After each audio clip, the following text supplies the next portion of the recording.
Je vais vous présenter des molécules qui s'appellent les lipides, qui sont un groupe de molécules très hétérogènes, mais caractérisées par leur insolubilité dans l'eau. On dit que ce sont des composés hydrophobes. Les lipides, au contraire, sont solubles dans les solvants organiques, et toutes les substances elles-mêmes solubles dans les lipides sont dites lipophiles. Dans un premier temps, intéressons-nous au plus simple des lipides, c'est-à-dire les acides gras. Comme leur nom l'indique, les acides gras sont composés d'une fonction acide carboxylique, donc C double liaison O, OH, qu'on peut également écrire COOH. Cette fonction acide carboxylique est ensuite suivie d'une longue chaîne carbonée, donc plusieurs CH2, et on termine avec un CH3. Et donc c'est l'ensemble acide plus longue chaîne carbonée qui forme un acide gras.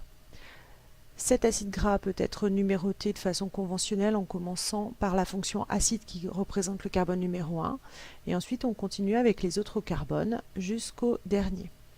Pour simplifier l'écriture, on peut utiliser une formule topologique dans laquelle il est fait abstraction des atomes de carbone et d'hydrogène et donc on retrouve seulement ici les atomes d'oxygène et d'hydrogène de la fonction acide carboxylique. On observe bien ici la structure en accordéon de la chaîne carbonée due à la forme tétraédrique de l'atome de carbone. Comme on peut le voir ici, les acides gras sont donc en réalité des molécules amphiphiles avec une zone hydrophile, la fonction acide, et une zone hydrophobe, la chaîne latérale.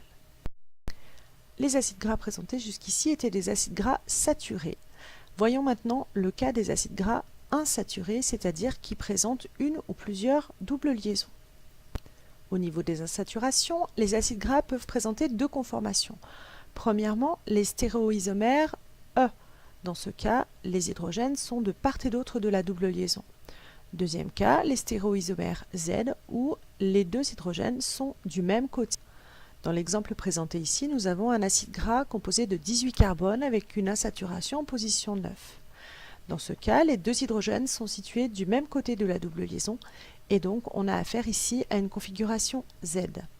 Dans ce deuxième exemple, nous avons le même acide gras, mais cette fois-ci, les deux hydrogènes sont de part et d'autre de la liaison, de la double liaison, et donc il s'agit d'une configuration E. Cette configuration n'est pas sans conséquence sur la chaîne carbonée, puisque comme on peut le voir ici, la forme Z donne à la chaîne carbonée un aspect courbe, alors que pour la forme E, l'aspect est plutôt linéaire. Pour finir cette capsule, voyons la nomenclature des acides gras.